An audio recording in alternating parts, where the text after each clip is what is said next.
along with former GOP congressional candidate and Navy veteran who ran against Maxine Waters, Joe Collins. Welcome to you, sir. Look, we're waiting to make a connection with, do we get Bevelyn? There she is. Hey, Bevelyn, I'm glad we made the connection with you. I want to talk to you first. How has your recovery progressed after you were attacked by Biden supporters there? And what do you make of your attackers now being nominated for a Nobel Peace Prize? Well, I was in the hospital for 8 days. I had to get 3 different tubes put in my side because my lung on my right side had collapsed. It took me 3 months to fully recover and to finally get to a jog without feeling like I was going to pass out. I thank God for his mercy and that he spared my life. And I'm so saddened at the fact that they can get away with murder and yet at the same time be awarded. You know, my Bible tells me, woe to those who call good evil and evil good. And I believe we have succeeded in calling an evil group good. Yeah, they and Antifa both very much evil. Joe, I want to play something for you because many of us in the conservative movement, I, your liberty-loving Latino, and many of you, view what your former opponent, Maxine Waters, what she did during the Trump administration as the genesis, the beginning of the left-wing violence this country has been enduring. I want to play it for everybody so everybody remembers exactly what Maxine Waters said and did, and then I want to get you to react. Watch. And if you see anybody from that cabinet in a restaurant, in a department store, at a gasoline station, you get out and you create a crowd. And you push back on them. And you tell them they're not welcome anymore, anywhere.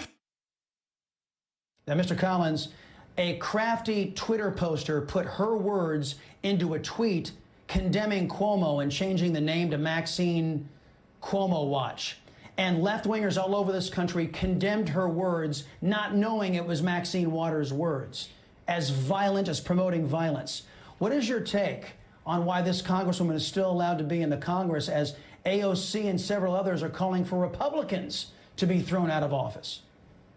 Well, I think it's quite simple. The Democratic Party is the party of hypocrites, and they allow this thing to happen on a regular basis. I mean, we can't forget that Maxine sent thugs to our community events while we had entire families there with people with guns to intimidate us. And so this is the rhetoric of the left. This is the rhetoric of Democrats, Antifa, and Black Lives Matter. This is what they push. And it's crazy that the guy from the Norwegian had nominated Black Lives Matter for a Nobel Peace Prize. That's what they think of the United States. They think of us as a joke, and that's exactly what we've become, an entire joke, the laughingstock of the entire world.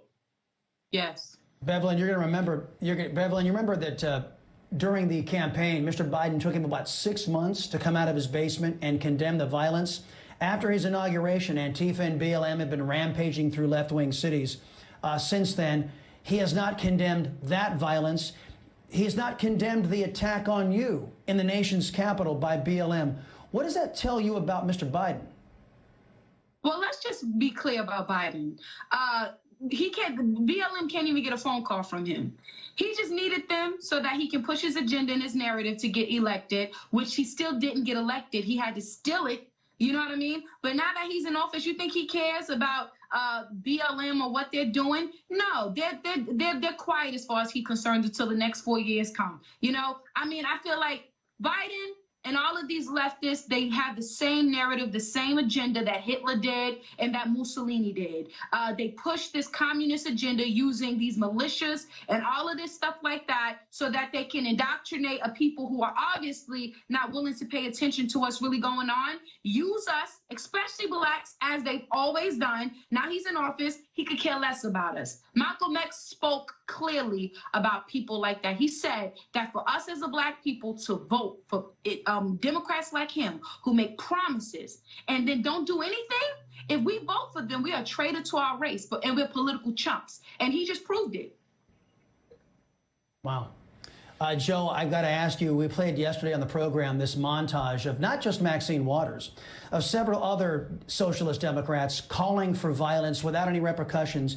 They're not called out by the so-called news media, which is a joke to call them journalists or news media these days.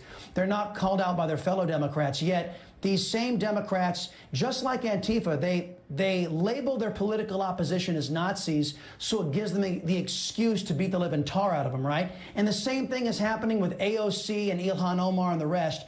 They call their political opposition white supremacists, so it gives them excuses to throw them out of Congress or say they shouldn't be consulted on electoral matters. Do you see through this, or do you think Americans see through this veneer? I think a lot of Americans see through this veneer. I think the biggest issue that we have right now is MSM will never, ever condemn any Democrat that is in office right now. I mean, we can look at MSNBC, we can look at CNN. They would never have a Republican or conservative, especially a black conservative or Republican, on their show because they want to continue to push that narrative. And it's an opinionated narrative. We won't call them journalists. We'll call them opinionists. And so whenever they're met by someone like myself or Candace Owens or Angela Stanton King or Kim Klacik with actual facts, it destroys the narrative that they're trying to push. And that is, all Republicans are bad. We're white supremacists. We're somehow connected to the KKK and this, that, and the other. And it's sad what happened to Bevelin, down in Washington, D.C. But this tells us as Republicans, we have to be just as aggressive and just as tough as they are so they can kind of calm that rhetoric down. Yeah, and you guys know how the Washington Post regards me, your liberty-loving Latino, and you guys.